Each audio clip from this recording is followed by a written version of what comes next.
가끔 구름이 많이 끼는 가운데 건조한 날씨가 이어지겠습니다. 아나운서 유지철이었습니다.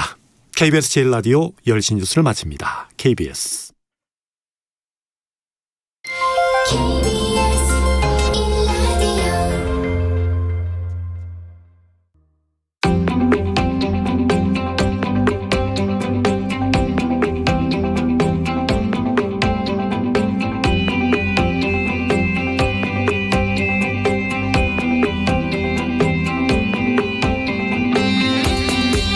김성환의 시사야.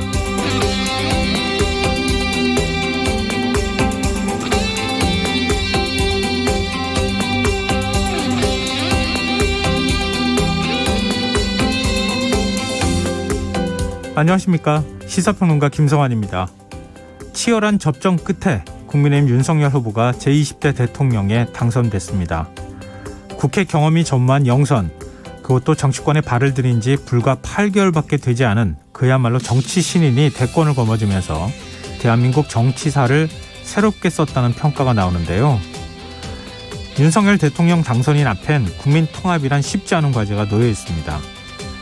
윤 당선인과 2위 후보의 득표율 차이는 불과 0.73%. 대통령 직선제 이후 가장 적은 표 차이로 당락이 결정됐기 때문인데요. 이 말인즉 차기 대통령이 자신을 선택하지 않은 절반의 민심도 설득하고 포용해 나가야 한다는 의미이기도 할 겁니다. 그래서겠죠. 윤 당선인은 오늘 영호남, 진보 보수가 아닌 국민의 이익이 국정의 기준이 될 것이라면서 우리 모두 하나가 되어야 한다는 메시지를 냈는데요. 윤 당선인은 이번 대선에서 상대적으로 2030 세대 여성의 마음을 얻지 못했다는 평가도 나오는 만큼 세대와 젠더 갈등에도 조금 더 귀를 기울이는 모습을 보여주길 기대해 보겠습니다. 자세한 정치권 움직임 잠시 후 뉴스에서 자세히 살펴보겠습니다. 대통령 선거를 진두지휘한 국민의힘 선거대책본부가 오늘 공식 해산했는데요. 국민의힘 내부에서는 이번 대선에 나타난 표심을 어떻게 읽고 있는지 더 깊이 있게 들여다보는 인터뷰 시간에 국민의힘 윤희석 전 선대본부 대변인과 이야기 나눠보겠습니다. 목요일 코너죠. 경제 이슈를 깊이 있게 살펴보는 경제 읽기. 오늘은 환율 급등이 주식시장에 어떤 영향을 미치고 있는지 자세히 살펴보는 시간 마련되어 있습니다. 김성환의 시사에는 청취자 여러분들의 관심과 참여 기다립니다. 방송 내용과 관련해 의견 있으신 분들은 문자 보내주십시오. 당첨된 분들께는 모바일 상품권 보내드릴 텐데요. 참여하실 번호는 샵 9730이고요. 짧은 문자는 50원, 긴 문자는 100원의 이용료가 부과됩니다. 콩 게시판을 통해서도 무료로 참여하실 수 있고요. 콩 어플리케이션과 KBS 1라디오 유튜브 채널을 통해서도 저희 방송을 실시간으로 시청 또 참여하실 수 있습니다. KBS 1라디오 김성환의 시사야. 그럼 지금 시작하겠습니다.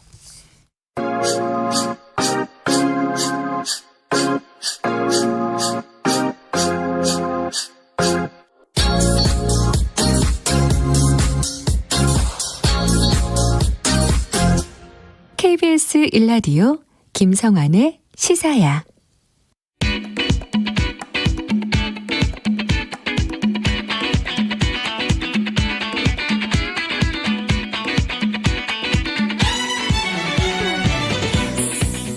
오늘 놓쳤던 뉴스 꼼꼼히 정리해드리는 뉴스야 시간입니다. 오늘은 곽재 홈프레션 기자 나와 계십니다. 안녕하세요. 네, 안녕하세요. 네, 곽 기자도 개표 방송 보느라고 잠을 거의 못 잤죠? 네, 그렇죠. 밤을 그럼 꼴딱 새신 분들도 적지 않을 것 같은데요. 저는 이제 개표에서 확정이 된 다음에 이제 윤석열 당선인이 국회로 와서 네. 그 당선 소감 발표하는 것까지 보고 이제 집에 가야 됩니다. 그래요? 네. 그러면 4시 좀 넘어에 국회에 있었던가 보네요. 예, 그래서 한 4시 반 정도까지 이제 국회에 있다가 윤 후보가 당사 앞으로 가서 이제 시민들한테 당선 소감 인사를 하는 것까지 보고 이제 퇴근을 했습니다. 그럼 밤을 새셨네요. 자, 대선 결과부터 한번 정리해 볼까요?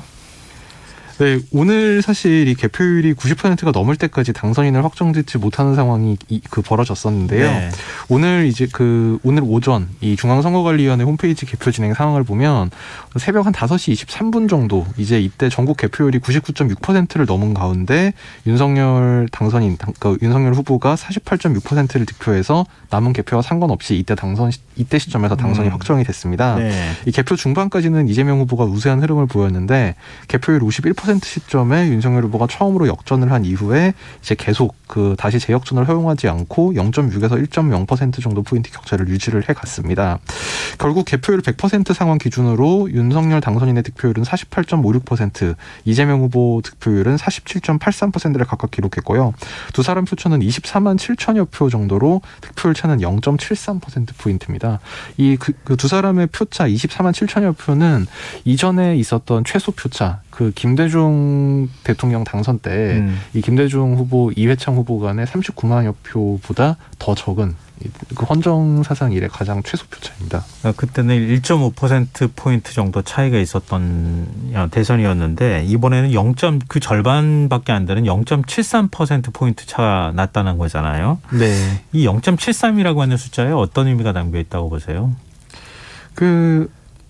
오프닝에서 말씀하신 대로 이제 이게 사실상 거의 차이가 없는 대선이라고 봐야 그렇죠. 봐야 되는 겁니다. 그러니까 김대중 후보, 이회창 후보 간의 39만 표도 사실 엄청나게 적은 표차였고 저희가 생각해 보면 10년 전 2012년 대선 때 그 당시 박근혜 당선인과 이제 문재인 당시 문재인 후보 간의 표차가 그때도 너무 박빙이다라고 했는데 그때 한 108만 표 정도 차이가 났으니까 그때 51대 48이었으니까요. 예, 그때는 한 2.몇% 정도 차이였고 표차는 108만 표였거든요. 그때와 비교해서도 지금 표차가 굉장히 적기 때문에 결국 이제 윤석열 당선인이 앞으로 이제 인수위 그다음에 대통령 취임하는 과정에서 이재명 후보를 지지했던 사실상 거의 절반의 민심까지 같이 끌어안고 이 통합해가는 과정을 지금 겪어야 될 숙제가 윤 당선인 앞에 놓여 있다고 생각할 수 있겠습니다. 네. 윤석열 대통령 당선인의 승리를 견인한 것은 서울 표심이었다. 물론 이제 젠더나 지역이나 여러 가지 요인들을 분석할 수 있겠지만 가장 중요한 요인을 꼽으라면 서울 표심이다. 이런 분석이 나오더라고요. 네, 윤석열 당선인이 서울에서 50.56%를 득표를 했습니다. 이재명 후보의 서울 득표율이 45.73%여서 약 4.83%포인트, 표로는 31만여 표를 앞섰습니다. 네. 그러니까 두 사람 표차보다 한 7만 표 정도 많은 표를 서울에서 앞서간 건데요. 결국 이것이 승패를 갈랐다 이런 분석이 나오는데 사실 서울 같은 경우에는 보수 정당 후보, 그러니까 지금 국민의힘 계열의 지금 국민의힘이나 자유한국당, 새누리당 후보가 이제 당선이 됐던 대선에서도 서울 같은 경우는 원래 민주당 지지 성향이 좀 더 높은 지역이었거든요. 근데 이번 대선에서는 이 지역이 지금 국민의힘 후보가 앞서갔다. 이제 이거는 아무래도 이 서울 부동산 가격 이것이 민심에 좀 거의 직접적인 영향을 미쳤다. 이런 분석이 많습니다. 네. 서초구 인구가 41만이라고 하더라고요. 네. 그런데 60% 넘게 윤석열 후보가 득표율을 기록했으니까 여기서만도 벌써 10만 표 이상 차이가 나는 거잖아요. 근데 한강을 따라서 쭉 이제 여러 구가 있는데 그 구들이 전부 붉은색으로 이렇게 돼 있는 걸 보면서 역시 부동산 문제가 민심 위반을 불러왔던 건 아니냐 이제 이런 분석을 좀 해주셨는데요. 네, 소위 강남 3구 그래서 이 한강을 기준으로 방금 말씀하신 대로 오른쪽으로 쭉 따라서는 거의 붉은색 윤석열 당선인의 우세 지역이었고 반대로 이제 역기획자 모양으로 강북 그러네요. 서북 쪽 이쪽이 이제 이재명 후보가 조금 더 많은 표를 얻었던 지역입니다. 네, 대선과 함께 치러진 재보궐선거 결과도 한번 정리해 볼까요? 네, 먼저 서울 종로에서는 이 국민의힘 최재형 전 감사원장이 52.09%의 득표율로 당선이 됐습니다.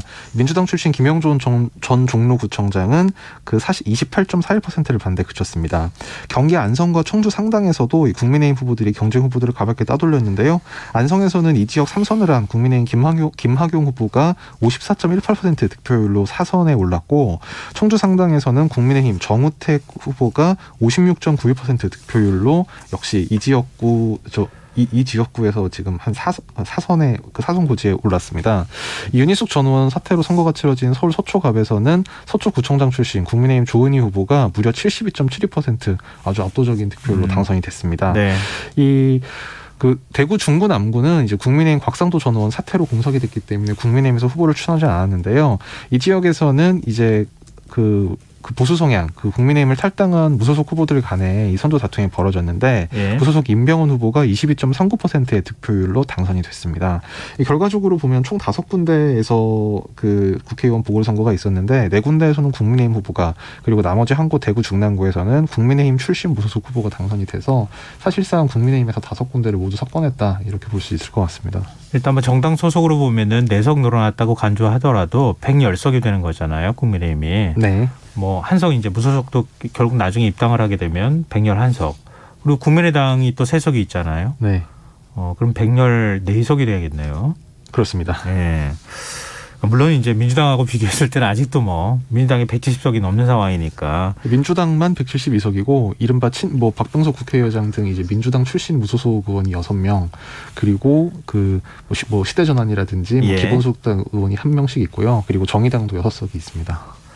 뭐 정의당하고는 별로 요즘에 민주당하고 사이가 안 좋으니까 같은 당이라고 법률로 묻기는 좀 어려울 것 같은데 어제 대선 개표 과정에서 좀 논란이 있었어요. 이게 투표함 이송 도중에 보수 성향 유튜버가 투표함 반입을 저지하는 일이 있었죠. 네, 그러니까 인천 부평구에서 있었던 일인데요. 이 보수 유튜버와 이제 일부 시민들이 부정선거 의혹을 주장하면서 투표함 이송을 막고 선거사무원을 협박한 일이 있었습니다. 인천시 선거관리위원회는 공직선거법 위반 그리고 공무집행 방해 혐의로 성명불상의 시민 다수를 인천경찰청에 고발 조치했다고 오늘 밝혔는데요. 네. 그 선관위에 따르면 일부 시민들이 전날 오후 8시께부터 오늘 오전 4시 반까지 인천시 부평구 선관위 개표소인 인천 삼산월드체육관 주차장에서 투표함을 옮기던 투표관리관과 사무원 또 정당 측 투표 참관인들을 방해하고 투표함을 에워싸고 선거 사무원들을 협박한 등의 혐의를 받았습니다. 네. 앞서 당시 현장에 있던 보수성향 유튜브 채널 가로세로 연구소 관계자들과 시민들이 신원미상 남녀가 투표함을 들고 이동했다 이런 주장을 하면서 부정선거 의혹을 제기하고 투표함 이송을 막았습니다. 선관위 측은 개표소 입구에서 차량 정체가 빚어졌기 때문에 투표관리관 1명과 이 정당 개표 참관인 2명이 투표함을 직접 옮겼다고 해명했지만 투표함을 둘러싼 대치가 8시간 넘게 이어졌습니다. 결국 경찰이 출동해서 이 4시 반에 그러니까 새벽 4시 반에 경찰관들로 투표함을 에워싸는 방식으로 이동해서 개표소 이송을 마쳤는데요. 선관위 관계자는 당시 현장에 있던 사람이 워낙 많아 경찰 체증 영상 등을 토대로 수사 대상을 특정하게 될 것이라면서 앞으로도 개표 사무를 방해하는 행위에 관해 관할 경찰서와 협조해 대처할 것이라고 밝혔습니다. 개표 결과는 어떻게 나왔어요? 이재명 후보가 이겼어요? 윤석열 후보가 이겼어요? 이 문제의 투표함에서는 윤석열 후보 표가 더 많이 나왔습니다. 그 좀 황당한 결과잖아요. 부정선거라고 얘기했는데. 아니 뭐 그거는 사실 인천 부평구에서는 물론 투표함마다 다르겠지만 네. 뭐 어떤 후보의 표가 더 많이 나오든 간에 그거는 뭐가 좀 자연스러운 일인데요. 네. 설사 이재명 후보 표가 많이 나왔다고 해서 뭐 이런 뭐 근거 그거는 없는 아니지만. 부정선거 의혹이 정당화될 수 있는 건 사실 아닌 것 같습니다. 네. 윤석열 대통령 당선인 공시적 일정으로 국립 서울 현충원을 참배했어요. 네, 오늘 그 윤석열 당선인 오늘 오전 동작구 국립 서울현충원 참배를 사실상 첫 외부 공개 일정으로 잡았는데요. 헌화와 분영을 한 뒤 방명록에 위대한 국민과 함께 통합의 번영의 나라를 만들겠다 이런 글귀를 적었습니다. 이후 현충원 참배를 하고는 이제 곧바로 국회 도서관에서 열린 당선 인사에 참석을 했고요. 이 당선 인사는 이제 모두 발언을 당선인이 하고 이어서 기자들과 일문일답 형식의 질의응답을 주고받는 형식으로 이뤄졌습니다. 이후엔 여의도 당사로 이동해서 유영민 대통령 비서실장, 이철희 정무수석 예방을 받았고 오후 2시부터는 그 국회 도서관 지하 1층 강당에서 이 국민의힘 선대본부 해단식에 참석하는 것으로 오늘 일정을 마무리했습니다. 현충원 참배 일정이 미리 고지가 됐었잖아요. 네. 근데 일정이 뒤로 수연이 됐어요. 그게 나중에 알고 보니까 문재인 대통령하고 통화했다 이런 얘기가 전해졌어요. 네, 사실 통화했다는 뭐 통화가 예정됐다거나 뭐 통화를 했다 이제 이것을 말하자면 발표하기도 전에 어떻게 알게 됐냐면 그 후보 그 당선인이 그 현충원에 나타나질 않아서 어떻게 된 건 이제 기자들이 문의가 있으니까 자택 앞에 다 진을 치고 기다리고 있는데 한참 기다려도 안 나오는 거예요. 그래서 당에서 기자들한테 공지를 한 것이 지금 바이든 미국 대통령 통화 때문에 늦는다. 조금 늦을 예정이다. 이렇게 알려줬는데요. 그러면 늦는 게 중요한 게 아니라 아니 지금 바이든 대통령과 통화를 하고 있다. 사실 이것이 오히려 한 줄 속보로 이제 막 통신사에 나가기도 이제 하는 그런 해프닝도 빚어졌습니다. 오전에는 그 바이든 대통령 또 이에 앞서서는 문재인 대통령과 전화 통화를 했다고 오늘 국민의힘 그리고 그리고 윤 당선인 본인이 밝혔습니다. 또 어떤 내용의 통화를 했다 이것도 공개가 됐습니까? 네, 윤 당선인은 오늘 서초동 자택에서 오전 9시 10분께부터 문재인 대통령과 5분가량 통화를 했는데요. 문 대통령은 윤 당선인에게 힘든 선거를 치르느라 수고를 많이 했다. 선거 과정에서 갈등과 분열을 싣고 국민이 하나가 되도록 통합을 이루는 것이 중요하다. 이렇게 당부했다고 그 청와대가 박경민 대변인 브리핑을 통해 밝혔습니다. 네. 이에 윤 당선인은 많이 가르쳐달라. 또 빠른 시간 내에 회동이 이뤄지기를 바란다. 이렇게 답했다고 박 대변인이 밝혔고요. 윤석열 당선인 본인도 아까 말씀드린 그 국회 당선 인사 기자회견 자리에서 이 문 대통령과의 통화 내용을 일일이 소개할 수는 없다 하면서도 이 축하 전화를 했다고 보시면 되고 그리고 뭐 그 정부 인수에 지금 청와대가 적극 협조하겠다 이런 취지의 뜻을 문 대통령이 전했다 이렇게 설명을 했습니다. 네, 바이든 대통령하고는요. 네, 바이든 대통령과의 전화 통화가 이루어졌다고 역시 이것도 이제 윤석열 당선인의 이 당선 인사 기자회견에서 이제 질의응답 과정에서 나왔는데요. 예. 바이든 대통령은 취임 후에 빠른 시일 내 만나 한미 관계를 더욱 발전시키는 논의를 하기 기대한다 이런 취지의 이야기를 했다고 윤 당선인은 전했습니다. 이후 당선인 측에서 이 별도로 설명 자료를 내서 통화는 오전 10시부터 20분간 이뤄졌고 먼저 바이든 대통령이 대통령 선거를 승리로 이끈 데 대해 축하드린다. 이번 당선을 계기로 한미 양국이 양보와 번영의 핵심 축에서 더 나아가 코로나와 기후변화 대응 등 다양한 분야 협력을 확대하는 계기가 될 것을 기대한다. 이렇게 말했다고 밝혔습니다. 네. 이에 윤 당선인은 바이든 대통령에게 축하의 감사의 뜻을 전하고 최근 러시아 우크라이나 침공 대응 과정에서 미국이 동맹국과 함께 국제 협력을 주도하고 있는 데 대해서 경의를 표했다. 이렇게 밝혔습니다. 특히 북한 문제에 대해서 또 윤 당선인이 북한이 연초부터 도발을 지속하고 있는데 더욱 굳건한 한미 공조가 필요하다. 바이든 대통령이 앞으로 한반도 사안에 대해 면밀한 관심을 기울여달라. 이런 취지로 당부했다고 윤 당선인 측은 밝혔는데요. 네. 이에 대한 바이든 대통령의 답은 미국은 북한의 상황을 면밀히 주시하고 있고 최근 북한 탄도미사일 도발이 한국뿐 아니라 미국에 대한 위협으로 간주되고 있는 만큼 한미일 3국의 대북 정책 관련 긴밀한 조율이 중요할 것으로 본다는 것이었다고 윤 당선인 측이 밝혔습니다. 사실 이 부분은 윤 당선인이 한미 공조를 요청을 했는데 네. 바이든 대통령이 한미일 3국 조율 이렇게 상당히 답을 의미심장한데요. 네, 이렇게 네. 답을 한 것이 눈길을 끌었습니다. 네. 일본과 이제 좀 한미일 삼각공조 문제 어떻게 좀 풀어나갈지 이것도 굉장히 중요한 화두가 될 것 같습니다. 지금 미국의 반응은 소개해 주셨고 우리 주변국들 다른 나라들은 어때요? 네, 그 일본에서는 기시다 후미오 지금 일본 총리가 직접 그 관련 언급을 했는데요. 그 기시다 총리는 당선을 환영한다, 진심으로 축하드린다. 기자들과 만난 자리에서 이렇게 밝히고 현재 윤 당선인과 전화회담에 대해서 구체적으로 전해지지 않았지만 1965년 국교 정상화 이후 쌓아온 우호 협력 관계를 기반으로 한일 관계를 발전시켜 나갈 필요가 있다. 이런 원론적인 입장을 밝혔습니다. 다만 기시다 총리는 한일 간 역사 문제에 대해서는 기존 일본 정부 입장을 바꾸지 않았는데요. 이 기시다 총리는 징용 및 위안부 문제에 대해 한국의 자세가 바뀌지 않는 한 일본 입장이 달라지지 않는다고 보면 되느냐. 이제 기자가 이렇게 물은 데 대해서 네. 한일 관계가 매우 어려운 상황이고 이런 상태로 방치할 수 없다고 하면서도 일본의 일관된 입장의 기초에 건전한 관계를 되찾도록 새 대통령, 새 정권과 긴밀히 의사소통하도록 노력해 나가는 것이 중요하다. 기존 입장에서 달라지지 않은 태도를 보였습니다. 중국에서는 그 외교부의 자오리젠 대변인이 윤 당선인의 당선에 대해서 축하한다 이런 취지의 논평을 했는데요. 자오리젠 대변인은 중국은 윤석열 당선인이 한국의 새 대통령으로 선출된 것을 축하하고 양국이 함께 노력해 수교 30주년을 계기로 양국 관계의 건강하고 안정적 발전과 양국 국민에 더 큰 복을 주기를 바란다. 이런 입장을 밝혔습니다. 네. 자오 대변인은 중국 정부가 윤 당선인 측과 연락을 했냐는 질문에는 당연히 연락을 했다면서 더 진전된 소식이 있으면 발표하겠다. 이렇게 답을 했습니다. 네. 윤 당선인은 내일 오전에 그 주한 중국 대사와 만납니다. 알겠습니다. 지금 대선 기간 동안에 문재인 정부가 너무 친중이다 이런 이제 비판을 해왔기 때문에 그런 부분도 어떻게 풀어나갈지 이것도 좀 관심이 될 수밖에 없을 것 같네요. 그리고 대선 유세 과정에서 거의 모습을 보이지 않았던 윤석열 대통령 당선인의 배우자 김건희 여사도 입장을 냈어요. 네, 오늘 그 윤석열 대통령 당선인 배우자인 김건희 코바나 컨텐츠 대표가 그 두 군데 통신사와 인터뷰를 통해서 당선인이 국민께 부여받은 소명을 충실하게 수행할 수 있도록 미력하게나마 곁에서 조력하겠다 이런 입장을 밝혔습니다. 김 대표는 오늘 뉴스원과의 인터뷰에서 정부의 손길이 미치지 못하는 사회에 그늘진 곳에 당선인이 더욱 관심을 가질 수 있도록 함께 노력하겠다며 이런 입장을 밝혔고요. 또 뉴시스 인터뷰에서는 대통령이 국정에 전념할 수 있는 상황을 만드는 것이 배우자의 최우선 역할이라고 생각한다면서 여건이 허락한다면 정부의 손길이 미처 닿지 못한 소외계층이나 성장의 그늘에 계신 분들의 문제를 함께 고민해 나갈 것이라고 밝혔습니다. 네, 앞으로 사실 여사라고도 부르지 말라 그러지 않았었어요?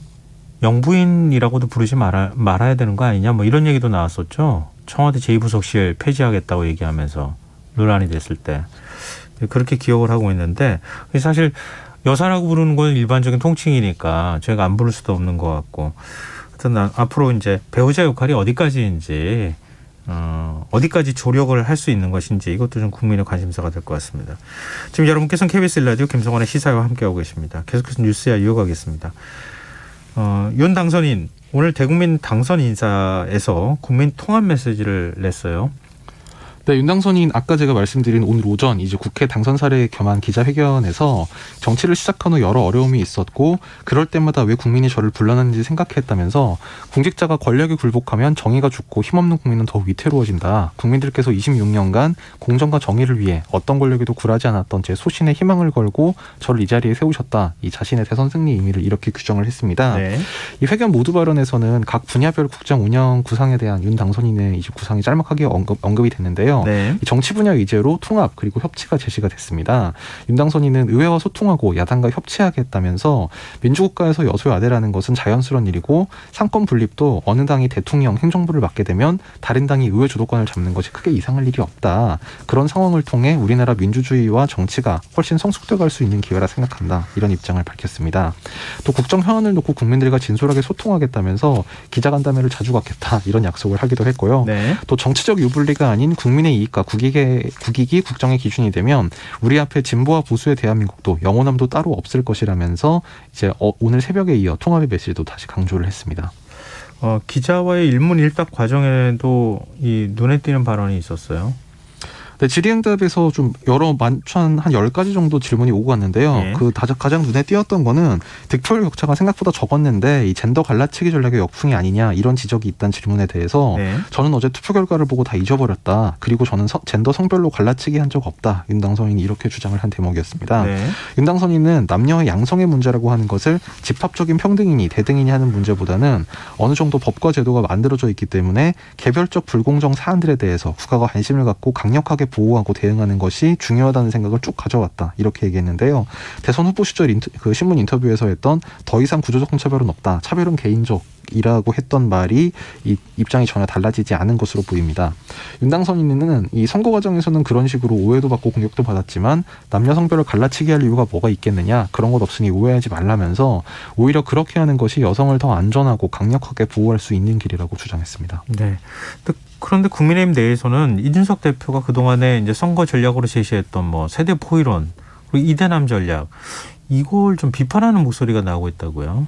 이대남 전략이라는 게 결국 그 20대 남성 집단에서만 높은 득표율이 나오면 사실 그건 전략도 아니고 아무것도 아닌 거잖아요. 결국은 20대 남성을 통해서 20대 전체 집단에서 지지율이 높았어야 되는데 어제 출구조사 결과로 보면 이제 물론 20대는 뭐 따로 20대가 따로 지역에 모여 사는 건 아니기 때문에 네네. 정확한 결과는 알 수 없습니다만. 근데 뭐 최종 출구조사 결과가 득표율하고 거의 비슷했죠. 그래서 그 출구조사 결과를 이제 좀 유출을 해보면 20대에서는 결국 이재명 후보 지지율이 더 높게 나왔습니다. 네. 그래서 이게 이른바 세대 포위론이라는 것이 좀 전략적으로 유효하지 않은 게 아니냐 이런 지적이 나왔고요.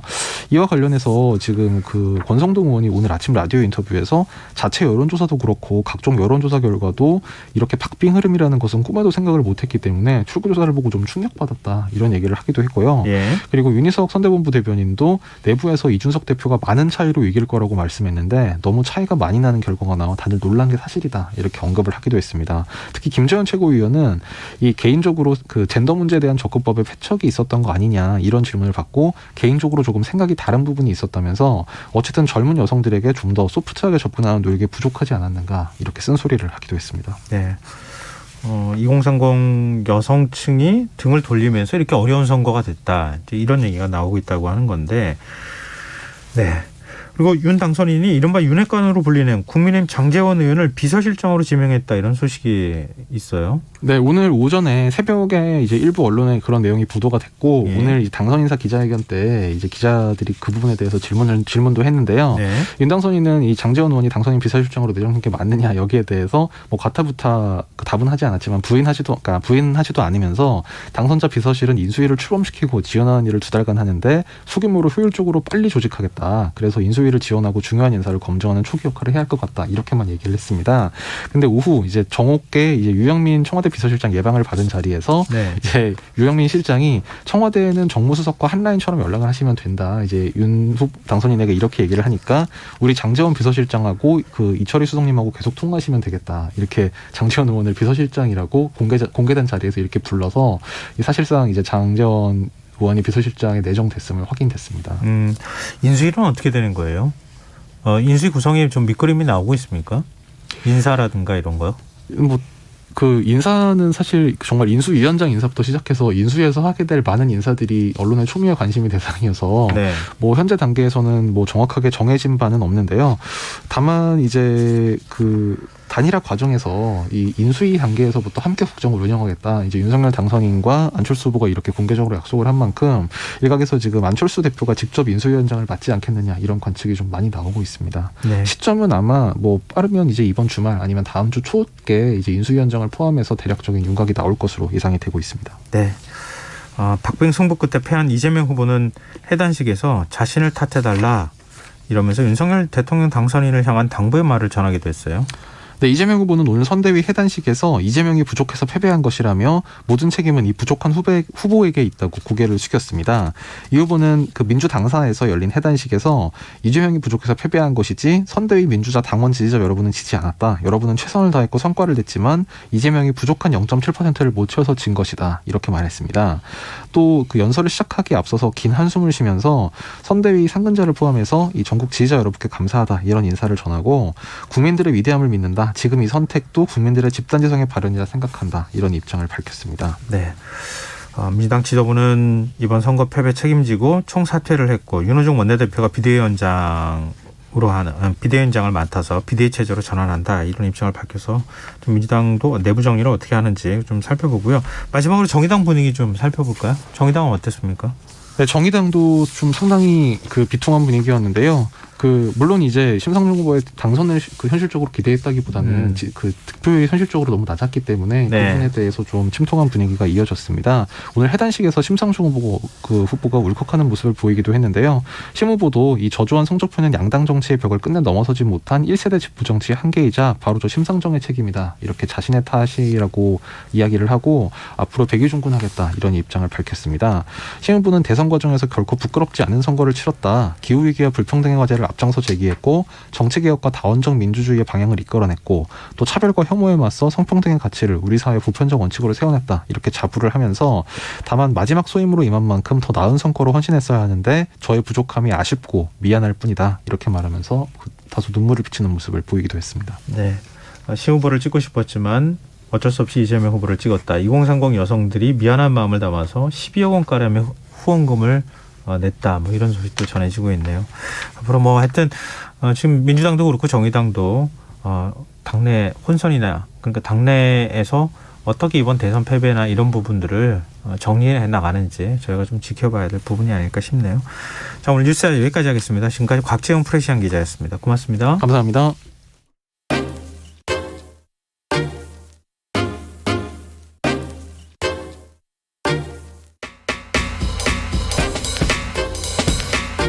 바쁜 당신이 알아야 할 모든 것 여기에 있습니다.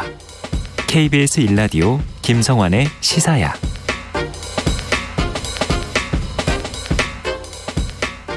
제20대 대통령 선거에서 국민의힘 윤석열 후보가 48.56%의 득표율을 기록하며 대통령이 당선됐습니다.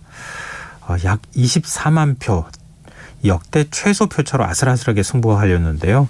이번 대선에서 나타난 표심, 국민의힘은 어떻게 읽고 있을지, 또 새 정부의 국정 운영 밑그림은 어떻게 그리고 있는지 윤희석 전 국민의힘 선대본 대변인 연결해서 얘기 나눠보도록 하겠습니다. 대변인님 안녕하십니까? 네, 안녕하십니까? 예, 축하드립니다. 네, 감사합니다. 예, 뭐 어제 뜬 눈으로 지새우신 거죠? 예, 잠을 거의 못 잤습니다. 네. 네. 먼저 소감부터 들어볼까요? 이거 사실 당선인한테 여쭤봐야 될 부분이기도 한 것 같은데 그래도 대변인 입장이니까 그동안에 고생 많이 하셨으니까 소감 한 말씀 해주시죠. 너무 박빙의 승부여서 사실 참 얼떨떨하고요. 예. 많이 힘들었습니다. 그 개표 과정이. 근데 이렇게 작은 차이로 국민들께서 저희를 선택하신 이유가 분명히 있을 것이라고 생각을 합니다. 막중한 책임감을 느낀다. 이렇게 먼저 말씀드리겠습니다. 이 작은 차이에 의미가 담겨 있다고 보신다 말씀하셨는데요. 어떤 의미가 담겨 있다고 보십니까? 겸손하라는 얘기겠죠. 저희에게 5년간의 정부를 운영할 권한을 주셨지만은 네. 그것이 오롯이 저희만의 것이 아니라는 그 아주 간단한 사실을 잊지 말아라. 반드시 그 저희를 하지 않으신 절반의 국민에 대해서도 끌어안고 가는 통합의 모습을 보여라. 이런 의미라고 생각합니다. 이준석 대표는 최대 10%포인트 차로 이길 것이다. 넉넉하게 이길 것이다. 이런 표현을 사용했었는데 네. 결국 결과는 그렇지 않았잖아요. 네. 지금 박빙 승부가 이루어졌던 이유는 뭐라고 보세요? 애초에 저희가 조금 이거보다는 차이가 난다고 봤는데요. 네. 사실 단일화가 이루어진 3월 3일부터 그 다음날 4일, 5일에 사전투표 그리고 본투표 어제까지 딱 일주일입니다. 네. 그 사이에 상당히 많은 변화가 있었다고 봅니다. 물론 여론조사 공표 금지 기간이기 때문에 여론조사 추이에 대해서 정확히 알 수는 없었겠지만 그 사이에 저희 입장에서는 단일화라는 어떤 이슈를 약간 안심하는 판세 전체를 좀 안도하는 시각으로 보는 그렇게 만드는 작용이 있지 않았을까 하는 게 좀 저희의 분석이고요. 네. 이재명 후보님 입장에서 따라가야 하는 입장이었는데 네. 그 절박한 상황을 굉장히 잘 설득했다. 즉 예를 들어 통합정부 제안은 매우 효과적이었다. 그런 것을 저는 이 박빙 승부로까지 저희가 몰렸던 요인이 아닐까 이렇게 봅니다. 이준석 대표가 주도했던 이른바 이대남 중심의 선거운동, 세대 포이론이 실패했다 이런 평가가 나오는 것으로 알고 있는데요. 대변인께서는 어떻게 보십니까? 소위 이대남 중심 전략이 계속 선거 과정에서 성공했다는 측면만 많이 부각되어 왔던 것이 또 사실이에요. 젠더 문제라는 것이 뚜렷한 해답이 떠오르지 않을 대단히 어려운 문제 아니겠습니까? 네. 그런데 이 한쪽 성에 대해서 뭔가를 강조하는 전략이라면 당연히 다른 한쪽의 반발을 살 수도 있다는 것. 이것은 주지의 사실인데 이대남 전략이 너무 부각되면서 소위 말하는 이대녀들의 반발 심리를 자극한 측면이 있었다는 것은 저희도 인정을 합니다. 앞으로 이제 이 문제 풀어가야 될 숙제가 남아 있다고 봐도 되겠네요. 그렇습니다. 이대남 전략의 실행 과정에서 저희가 젊은 여성층을 향한 배려의 모습 이런 것들이 부족하지 않았나, 더 있었어야 했다 이런 의견이 많이 있습니다. 당내에서도요. 네, 그렇습니다. 지금 그러면 이제 사실은 좀 불리한 부분이었었잖아요. 이런 거는 결국 표심이 뒤바뀌는 한 원인이 됐을 텐데 네. 일종의 네거티브적인 방식인데 좀 포지티브하게 얘기를 하자면 대선을 승리할 수 있었던 결정적인 배경은 뭐라고 보십니까? 결국은 국민의 정권 교체 의지가 엄청났다는 점이 핵심이라고 봐요. 야당으로서는 어떤 수단이 없고 국민들께서 지금 이 정권을 바꿔야 되겠다는 그 의지, 그것이 가장 큰 원동력이 될 텐데요. 정권을 심판하고자 하는 어떤 국민의 마음을 저희가 공정과 상식의 회복이라는 아주 간단하면서도 묵직한 화두로 국민들께 다가가서 국민 여러분들을 설득했다. 이것이 결국은 이길 수 있는 요인이 아니었을까 이렇게 봅니다. 네. 지금 이제 앞으로 그동안에 이제 이기기 위한 선거 전략이었다고 하면 네. 지금 이제 집권을 위한 전략을 펴야 될 때잖아요. 네. 근데 그러기 위해서 사실 대통령직 인수위원회가 구성이 될 수밖에 없는데 네. 벌써부터 함한평이 나와요. 네네. 비서실장은 장제원 의원이 임명된 게 맞습니까? 예, 거의 맞는 것 같습니다. 그럼 거의 맞고요. 인수위원장, 제가 이렇게 여쭤보는 게 좀 편하게 답변하실 수 있을 것 같으니까 제가 여쭤보는데요. 안철수 대표 인수위원장 가는 겁니까? 안철수 위원장이 인수위원장을 맡느냐 안 맡느냐의 문제는 다른 무엇보다 본인의 안철수 대표님 본인의 의지가 가장 중요하다고 봅니다. 이미 윤석열 당선인과 공동 정부를 운영하기로 합의를 했고 예. 전 국민께 그것을 다 밝히지 않았습니까? 그렇다면 안철수 대표님 입장에서도 대선 과정에서 안철수 대표님께서 보여주었던 또 본인이 가지고 있던 국정 운영에 대한 철학과 비전을 새 정부의 정책 기조에 반영해야 되는 과정이 반드시 필요하지 않겠습니까? 네. 그렇다면은 인수위원장을 맡을 수도 있는 거고 그 본인의 정책 비전을 새 정부의 정책에 반영하기 위한 방법이 인수위원장을 맡는 것이다라고 만약에 안철수 대표가 생각을 하신다면 그거는 맞는 것이 순리에 맞다고 생각합니다. 그러니까 공동 인수위를 꾸리고 그리고 네. 이제 공동 정부를 만드는 거잖아요. 예. 그러면 자연스럽게 인수위원장하고 그다음에 책임 총리 이렇게 가는 거 아닙니까? 그림으로 보면. 충분히 가능한 얘기고요. 예. 사실 인수위원장을 맡았다가 총리로 지명되는 과정이 없었던 게 아닙니다. 10년 전에 박근혜 정부 출범 시에 박근혜 정부 인수위원장이었던 김용준 전 네네. 헌법재판소장도 박근혜 정부의 첫 국무총리로 지명이 된 바가 있죠. 물론 이제 인준까지는 못 갔는데 그 그림은 굉장히 합리적이라고 저는 봅니다. 그럼 지금 인수위는 어떤 형태로 꾸릴지 지금 논의 중인 거죠? 그렇죠. 예, 아직 뭐 구체적인 뭔가를 말씀드리기에는 이른 시점이라고 생각합니다. 오늘 저 당선인이 좀 네. 작은 인수위를 꾸리겠다 이런 언급을 해가지고 예. 좀 인수위를 원래는 사실 정권 교체기에는 좀 크게 꾸려가지고 좀 예. 많은 정책들에 대한 준비를 하곤 했었잖아요. 네. 이번에는 조금 좀 다를 수 있는 겁니까? 제가 이해하기로는 인수위는 대통령직 인수에 관한 법에 의해서 어느 정도 법정되어 있는 사항들이 있기 때문에 예. 인위적으로 줄이고 늘리고 할 여지가 그렇게 많아 보이지 않습니다. 당선인께서 말씀하신 부분은 아마도 당선인 비서실의 규모에 관한 말씀이라고 저는 이해를 하거든요. 그래서 이 당선인 비서실이 좀 비대해진다면 소위 말하는 이목이 그리로 많이 쏠리게 되고 그러면 인수위가 정작 활동해야 될 어떤 영역이라든지 영향력이 감소될 수 있는 측면이 있기 때문에 아마 네. 그 점을 말씀하신 게 아닐까 저는 추측해 봅니다. 네. 일각에서는 이른바 윤핵관을 그러니까 장제원 의원을 얘기하는 건데요. 비서실장으로 임명하는 건 좀 부담스럽지 않겠느냐 이런 지적도 네. 하거든요. 다른 자리는 모르겠는데요. 네. 비서실장 아니겠습니까? 예. 가장 당선인과 긴밀하고도 격의 없이 소통할 수 있는 분이 비서실장에 임명되는 것은 자연스럽다고 저는 생각해요. 그리고 지금까지 6월 29일에 정치 선언하신 이후로 윤석열 당선인께서 반년 넘게 활동하시는 동안 지금 말씀드린 그 가장 긴밀하게 소통하던 정치인이 누구냐라고 봤을 때 네.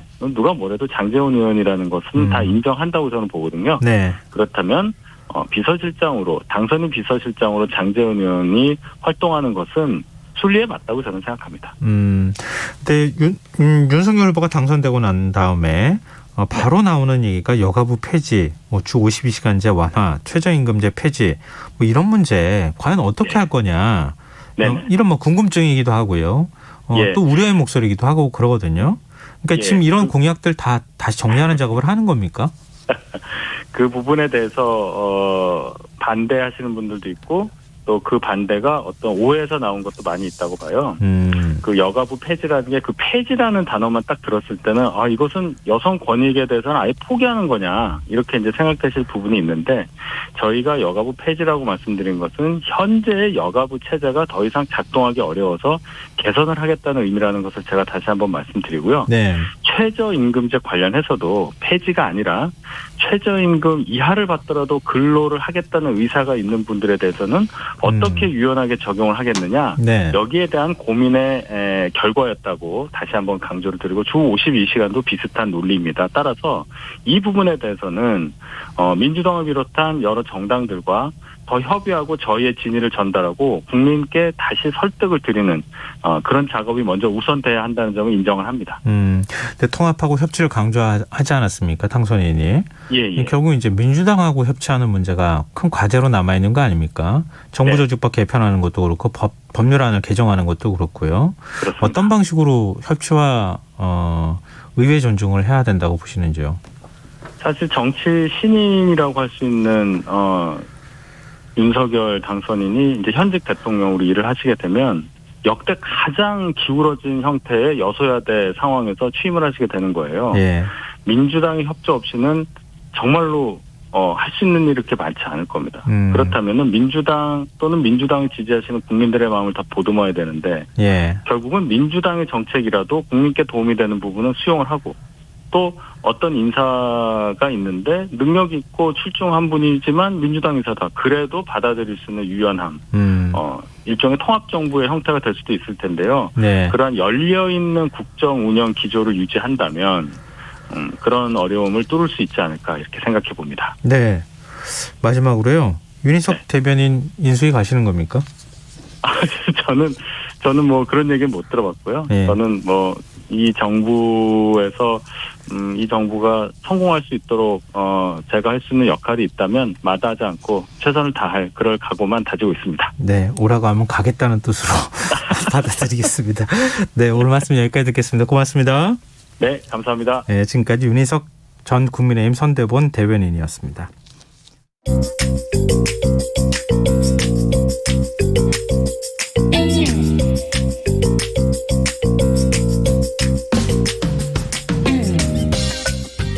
복잡한 정책부터 실물 경제와 투자까지 눈여겨봐야 할 경제 이슈를 깊이 있게 살펴보는 시간입니다. 경제일기 김치영 경제전문기자 전화로 만나보겠습니다. 안녕하세요. 네, 안녕하세요. 예, 오늘 환율 얘기해 주신다고요. 네, 그렇습니다. 요즘 달러 강세가 심상치가 않습니다. 최근에 원달러 환율이 1230원까지 올라갔거든요. 네. 그 얘기는 우리 돈의 값어치가 가파르게 떨어지고 있다는 얘기가 됩니다. 환율은 어찌 보면 그 나라의 경쟁력을 보여주는 또 다른 지표라고 여겨지는데 오늘 환율과 금융시장 얘기를 좀 해드릴까 합니다. 오늘은 좀 조정받는 것 같은 분위기였는데요. 네네, 맞습니다. 오늘은 이제 서울 외환시장에서 원달러 환율이 전거래일 대비해서 7원이 내린 1228.5원의 거래를 마쳤습니다. 하루 동안 7원이나 내렸지만 그래도 거의 1230원에 가깝다 이렇게 보시면 되겠고요. 네. 불과 한 달 전만 해도 원달러 환율은 1100원 후반대에 있었고요. 지난해 5월에는 1100원이 위협받을 정도로 원화 강세 흐름이 나오기도 했었는데요. 최근에는 러시아의 우크라이나 침공 등으로 안전자산 선호 현상이 강하게 나타나면서 예. 이 원달러 환율이 급격히 치솟았다 이렇게 보시면 되겠고요. 사실 환율 시장에서 하루에 10원 가까이 이렇게 오르고 내리는 건 흔치 않은 일입니다. 하루 가격 변동이 2, 3원만 넘어도 네. 외환시장 딜릴룸에서 좀 난리가 나거든요. 근데 요 며칠 사이에 하루에 10원씩 연이어서 오르고 또 오늘은 7원이 빠지고 하는 거니까 이 시장의 변동성이 굉장히 커졌다 이렇게 볼 수 있는 것이죠. 네.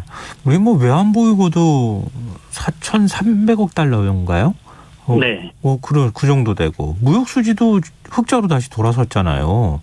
네. 근데 원화 가치가 이렇게 떨어지는 이유가 뭐죠? 환율이라는 게 이제 워낙 상대적인 거기 때문에 원화 그러니까 우리나라 상황은 말씀하신 것처럼 변화가 없고 예. 좀 튼튼하다고 하더라도 상대 통화 그러니까 이제 우리로 보면 달러가 되겠죠. 이 달러에 대한 수요가 많아지면서 달러가 강한 흐름이 나오게 되면 원화의 값어치는 상대적으로 떨어지는 현상이 나타나는 겁니다. 아, 달러에 고정돼 있기 때문에. 네네. 예. 그래서 가격은 결국 수요와 공급으로 결정되는 거지 않습니까? 네. 그러니까 원화보다 달러를 필요로 하는 수요가 강력해지다 보니 원화는 그대로 있지만 달러의 상대 가치가 더 올라버렸다 이렇게 보시면 되겠고요. 예. 가장 쉬운 예로 뭐 학교 다닐 때 생각해 보시면 내 키는 그대로인데 방학 동안 친구들의 키가 훌쩍 커버리면 키순으로 매긴 반번호가 제가 훅 뒤로 밀리잖아요. 네. 그런 거가 같은 이치다 이렇게 보시면 되겠습니다. 또 원화 가치가 떨어지면 수출 기업 입장에서는 단가 그러니까 그 제품 경쟁력이 높아지는 측면이 있잖아요. 네, 맞습니다. 아무래도 좀 상대적으로 저렴하게 우리나라 물건을 구입할 수 있을 테니까요, 외국에서. 네네. 근데 또 소비자 입장에서는 또 수입 물가가 오르잖아요. 이 장단점이 네네. 있는 거 아닌가요? 네, 맞습니다. 뭐 가치의 상대적이기 때문에 우리나라에서 파는 물건이냐 해외에서 사오는 물건이냐에 따라서 이 환율의 값어치로 이득이 나기도 하고 그다음에 손실을 보기도 합니다. 네. 원화 가치가 떨어졌다는 건 말씀하신 것처럼 해외 물건을 파는 사람 입장에서는 가격 경쟁력이 올라간다는 의미거든요. 그러니까 원달러 환율이 1,100원일 때는 10달러 받으면서 팔던 물건을 환율이 1,200원이 되면 9달러만 받아도 되거든요. 그러면 가격 경쟁력이 올라가는 거죠. 똑같은 그렇죠. 물건을 파는데 네. 저렴하게 파는 거니까요. 또 굳이 가격을 내리지 않아도 10달러를 그대로 받는다라고 하면 제가 11,000원 벌던 게 12,000원이 돈이 들어오는 거니까 가격을 인상하는 효과도 누릴 수가 있습니다. 다들 아시겠지만 우리나라는 수출로 먹고 사는 나라잖아요. 예. 그러니 당연히 환율이 이렇게 올라가면 수출형 기업들에게는 굉장히 이익이 됩니다. 하지만 이제 문제는 우리가 중간재를 수입해서 최종 완제품을 파는 형태의 산업 경쟁력이 굉장히 높은 국가라는 거죠. 다시 말해서 수출 기업들에게 유리하지만 수입하는 입장에서는 불리하니까 네. 1,100원 주고 1달러짜리 물건 사올 수 있는데 이젠 1,200원을 줘야 1달러짜리 물건을 사올 수 있으니까 네. 최종 생산품을 수출해서 이익을 보더라도 결국 최종 수익은 비슷해져 버리는 겁니다. 수출 기업이 가질 수 있는 원화 약세, 그러니까 원달러 환율 상승 효과가 결국에는 원재료를 사면서 상쇄돼 버리는 거죠. 예. 더구나 우리나라는 자연자원이 거의 없는 나라고 우리의 자원이라고 하면 뭐 뛰어난 인적 자원 정도를 볼 수가 있겠는데요. 네. 그러다 보니까 요즘 미친 듯이 뛰고 있는 원자재들, 특히 에너지원으로 필수적인 원유, 석탄, 천연가스 가격들은 천정부지로 오르고 이건 어차피 수입해 와야 되는데 이게 또 원화까지 약세가 되다 보니까 이중으로 부담이 늘어나는 형태를 주니까 결국엔 경제에 큰 타격을 줄 수 있다 이렇게 볼 수 있습니다. 그러니까 기업별로도 희비가 엇갈리겠네요. 뭐 예를 들면 정유, 화학, 항공 뭐 이런 데들은 좀 울상일 것 같고 네네. 그렇지 않고 중간재 수입해서 판매하는 게 아니라 중간재 비율이 굉장히 낮은 기업에서는 오히려 더 경쟁력이 높아져서 좀 좋아질 수도 있고.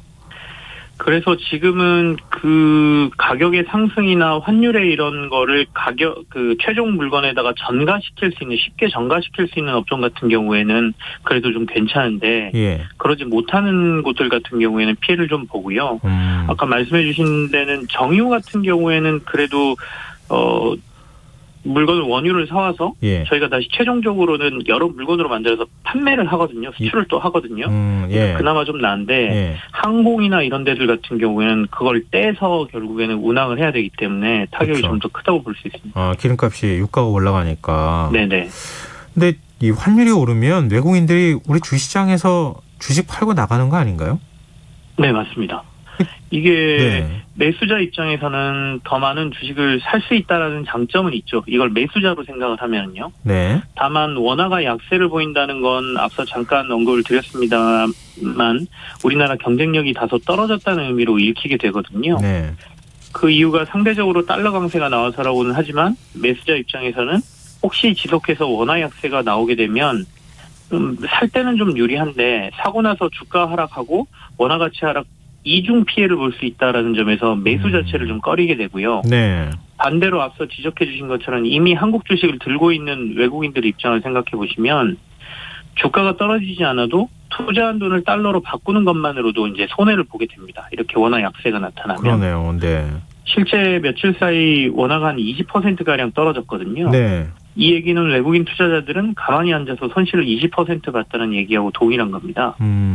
더구나 달러의 강세는 안전자산 선호 심리가 반영된 거니 주식시장으로 보면 보통 이럴 때는 주식시장은 약세로 돌아서거든요. 네. 주가도 빠지고 환율 때문에 앉아서 가치 하락까지 맛봐야 하기 때문에 이렇게 원화 약세가 좀 강하게 나타나면 외국인들은 일단 서둘러서 주식을 팔고 원화를 달러로 바꾸려는 수요가 굉장히 강해집니다. 네. 물론 자신들이 들고 있는 주식 전부를 파는 건 아니고요. 환율 때문에 일어날 수 있는 손실 가능성을 일단 방어하는 차원에서 일부라도 매도하려는 거거든요. 그래서 실제 국내 주식시장에서 원화 약세, 다시 말해서 원달러 환율이 최근에 크게 오르는 동안 외국인의 매도 강도가 굉장히 크게 올라갔습니다. 근데 또 주식시장에서 외인 따라가다가 쫓아가다가 망할 수도 있다 뭐 이런 얘기도 있잖아요. 근데 사실 언제 어떻게 태도를 바꿀지 아무도 사실 모르거든요. 정보가 아무래도 개미 입장에서는 너무 적으니까.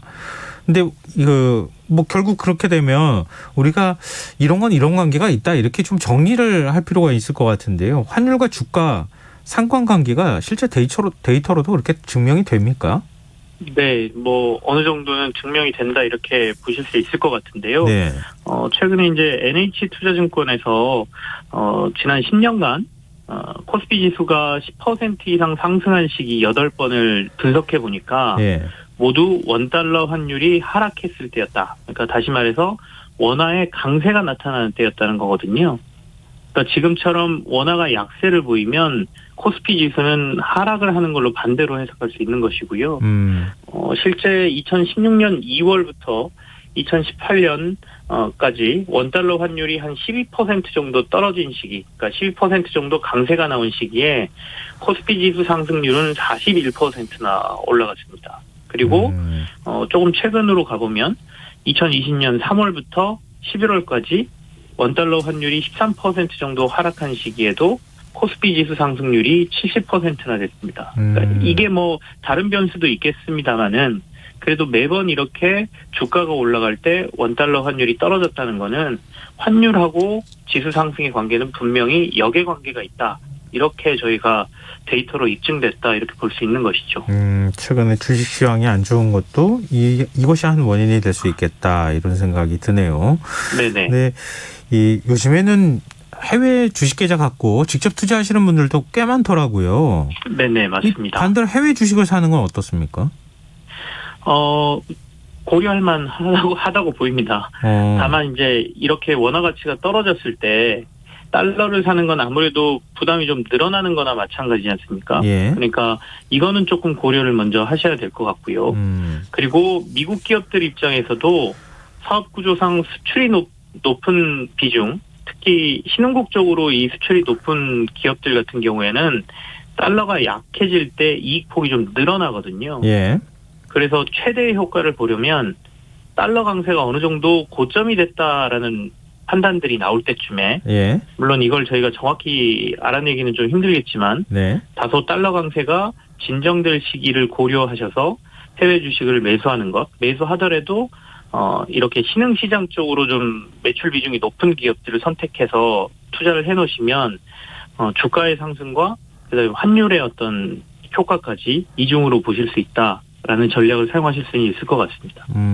그럼 이런 원달러 환율 상승세는 언제까지 이어질 거라고 보세요? 현재 전문가들은 우리나라 경제력을 감안했을 때 원달러 환율이 1,200원을 넘어서는 건 조금 과도하다는 견해를 대부분 가지고 있습니다. 그러니까 지정학적 불안, 그러니까 러시아와 우크라이나의 문제 때문에 최근에 원달러 환율이 거의 1,300원까지 올라가 있긴 하지만 네. 결국에는 1,200원 아래로 내려올 가능성이 높다라는 얘기거든요. 예. 이제 다만 이런 전쟁 상황이 언제 끝날지 그리고 얼마나 길어질지를 알 수가 없기 때문에 언제까지 이 정도의 환율이 유지될 것이냐는 조금 모호하긴 한데요. 네. 우리나라가 10년 동안 가장 환율 수준이 높았던 게 2010년 3월에 1,296원까지 한번 올라간 적이 있습니다. 그래서 이게 1,300원까지는 넘은 적은 없거든요. 네. 당장은 한 1,200원대에서 장기간 머물다가 전쟁 상황이 조금 해소되는 상황이거나 이런 부분이 해결되면 다시 1,100원대로 내려올 가능성이 높다. 이렇게 전문가들은 좀 보고 있습니다. 그렇군요. 그럼 이 변동폭이 너무 큰데요. 네. 당분간은 좀 그 환율 시장이 주식 시장에 영향을 미치고 예. 여러 가지 면에서 금융 시장에서 좀 큰 변수로 봐야 될 상황입니다. 요즘 이럴 때는 좀 몸을 사려야 될 때가 아닌가 그런 생각이 드네요. 물론 공격적 투자로 뭐 더 많은 수익을 거둘 수는 있겠지만 네. 너무 불확실성이 너무 큰 상황인 것 같다. 말씀 듣다 보니까 그런 생각이 또 드네요. 현금 보유도 투자다라는 말도 기억하실 필요가 있는 것 같습니다. 네, 알겠습니다. 오늘 경제일기 지금까지 김치형 경제전문기자였습니다. 고맙습니다. 네, 감사합니다. 네, KBS 라디오 김성환의 시사 1부 순서는 여기서 마무리하겠습니다. 전 11시 정각 2부에 다시 찾아오겠습니다.